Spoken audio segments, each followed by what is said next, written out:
Bonjour, avec nous le docteur Cécile Zondag. Alors, qu'est-ce que c'est que cette maladie et quels sont ses traitements? Le myélome multiple, c'est une pathologie rare, qui a essentiellement une atteinte osseuse.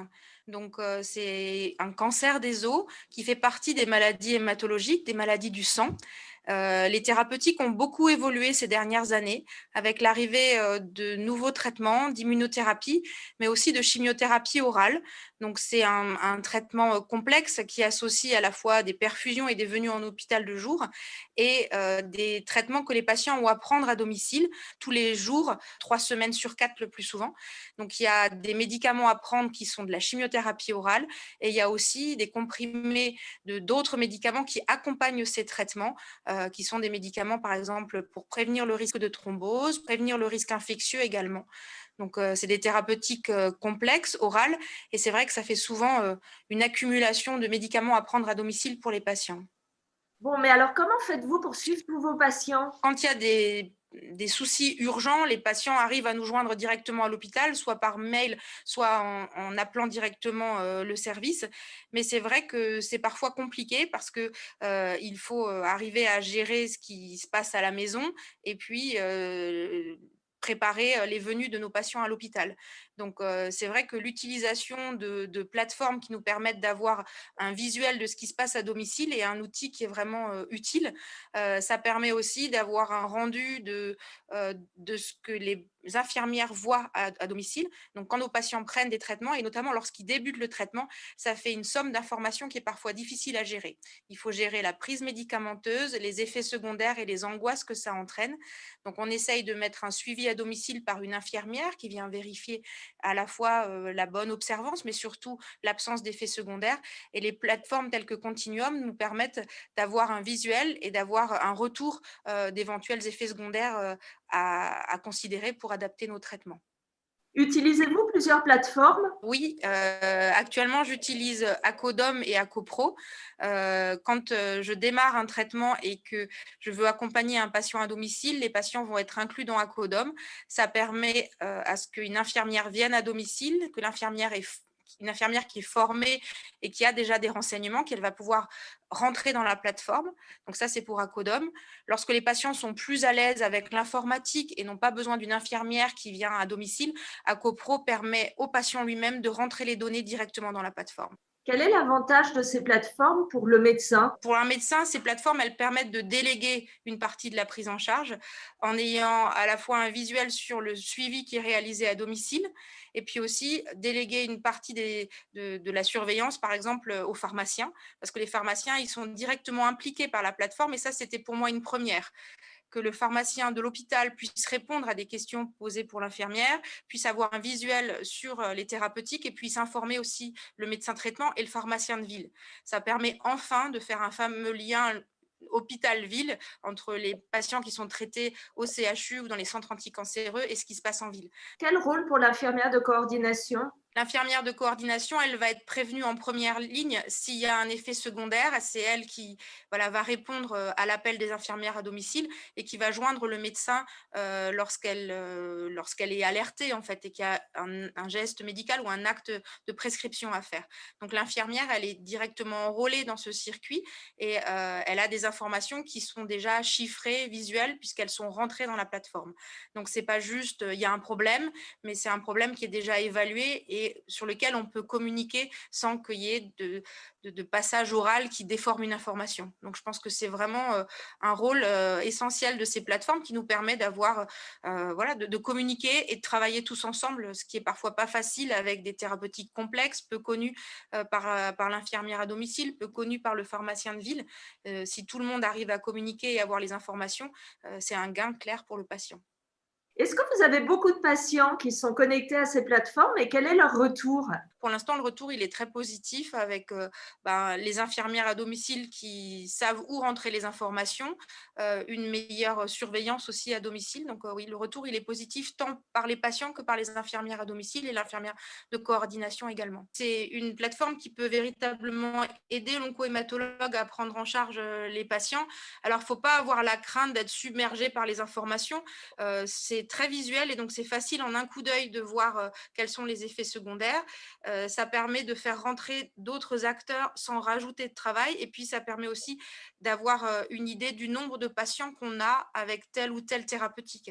Parce qu'on a souvent beaucoup de patients à gérer avec, des effets secondaires différents, ça permet d'avoir un visuel aussi de ces effets secondaires. Elles permettent aussi aux patients d'être rassurés, de se sentir, sécurisés, surveillés. Donc je crois que vraiment c'est un avantage, pour les patients de pouvoir savoir qu'il y a un lien, que leur médecin et que leur onco-hématologue est prévenu, des effets secondaires.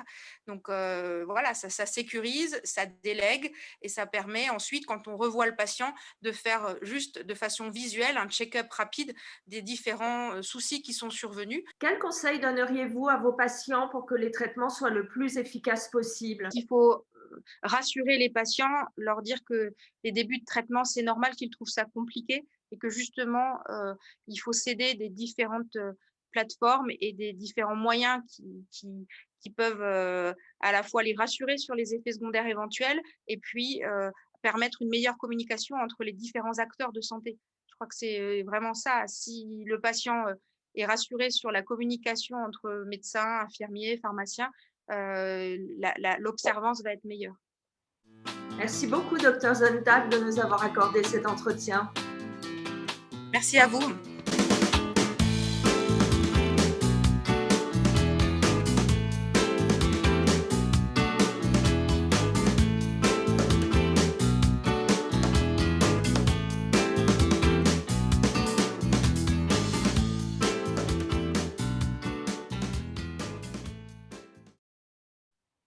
Merci beaucoup, Dr Zondag, de nous avoir accordé cet entretien.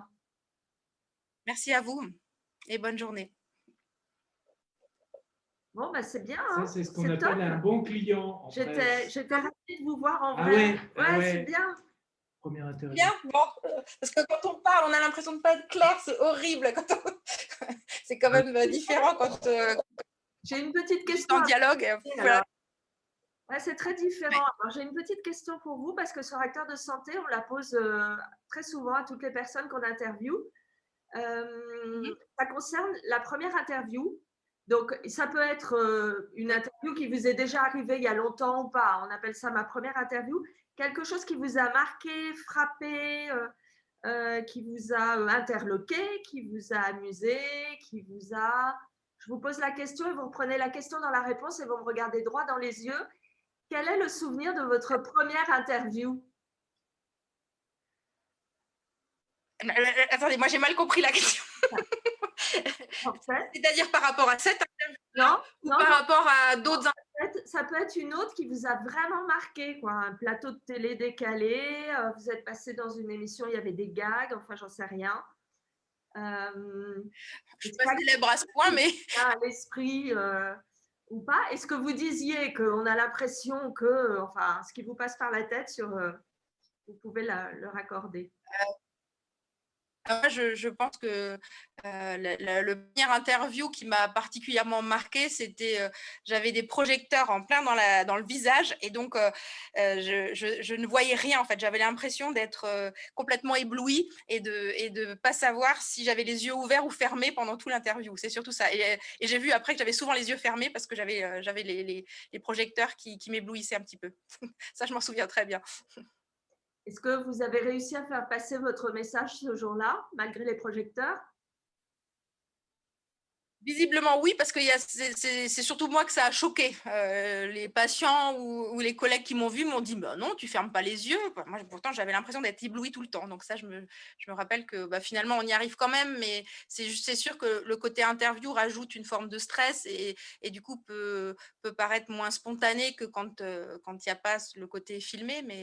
Mais après, je pense que si on arrive à faire passer un message sur des notions qu'on connaît bien et qu'on maîtrise, on y arrive quand même au final. Et votre message du jour, il est? C'est un message plein d'espoir pour les patients, pour leur dire que voilà, que la science avance, que les thérapeutiques s'améliorent. Et moi, je dirais que depuis que je m'occupe du myélome, j'ai quand même, vu et palpé de façon nette ces progrès thérapeutiques avec des patients qui vont mieux, des patients qui ont moins mal. Et mes premières consultations, la moitié des patients restaient sur des brancards tellement ils n'arrivaient pas à marcher. Et tellement... Là, dans mes consultations, il y a beaucoup de gens qui vont bien, qui marchent, qui ont une vie la plus normale possible. Avant tout le contexte sanitaire, qui allait en consulte, qui prenait la chimio et qui allait au resto derrière. Plus maintenant, mais voilà, donc c'est un message d'espoir de dire que la science, la recherche, ça permet de progresser pour des maladies redoutables et rares comme le myélome, et ça permet vraiment d'impacter et de changer la vie des gens en améliorant leur quotidien. Donc c'est vraiment ça mon message, c'est qu'il faut qu'ils gardent espoir, et ça reste une maladie compliquée parce que souvent les rechutes reviennent, et c'est ça qui est difficile. Il y a besoin de reprendre des thérapeutiques, mais au fur et à mesure des années, on arrive quand même à améliorer le quotidien de nos patients, et ça pour un médecin, c'est la plus jolie des victoires. Merci beaucoup, hein, c'est super. Elle va être très bien, cette première interview. Oui. Non, mais là, oh là là aussi, hein.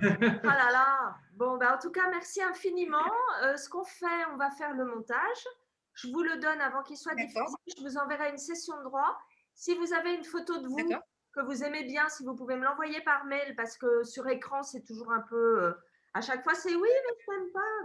Donc, envoyez-moi une photo. On en fera une sur l'écran, mais envoyez-moi si vous avez quelque chose de plus clean. Oui, on a un certain moins jaune là. On a l'impression que j'ai pris du soleil. D'accord. Okay. Pas de problème.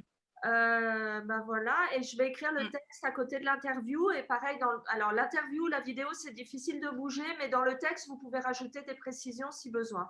OK? Dans le texte que je vais écrire. D'accord, ça marche. Ce que vous voulez. OK? Top. Okay.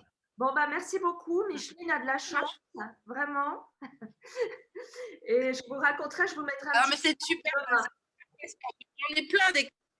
J'en ai plein des Micheline. Donc, ça, c'est bien. Puis... Non, mais allez. Ça va bien se passer demain. Je vous raconterai.